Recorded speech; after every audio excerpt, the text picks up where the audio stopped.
Today we're going to look at EAS rotations, and we know a rotation is the movement of a point around a fixed point the same number of degrees in the same direction so that the point stays the same distance from the fixed point.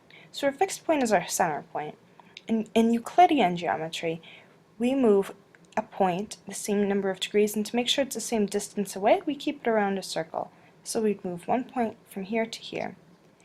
Now, in EAS, we do a very similar thing, except instead we use an EAS circle. So I have my 2 points here, point A and point B. And what I'm going to do is I'm going to draw a circle, an EAS circle, around those 2 points. And they both end up lying on the same circle. Now, I've decided that even though it doesn't quite look like it's to scale, that point A is 1 up from the center and point B is 1 over. So that means I can find the distance from point A to point B as being 2, because you go 1 and 1, and in EAS that is 2.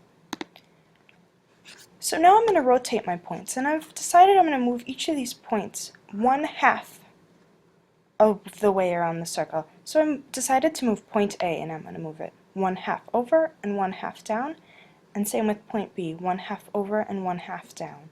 And now they still lie on the same circle, as you can see. So now I have point A prime and point B prime. Now I knew that point A was at point 1, 1, and point B was at 1, 0, and I'm still trying to figure out what A prime and B prime are.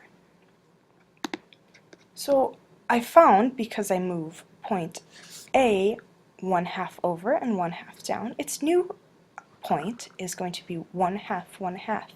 And similarly, point B prime, his new point, is going to be 1/2, negative 1/2. And so from that I can figure out what the distance from point A prime to point B prime is. So they both lie on the same line up and down, which means that there is no horizontal movement, so I only have to look at vertical distance. And the distance from point A prime to point B prime is 1. So that way I can tell that the distance is now 1. And because I went point A to point B was a distance of 2, and point A prime to point B prime was a distance of 1, I know that they do not stay the same during rotations, and therefore in EAS, a rotation is not an isometry.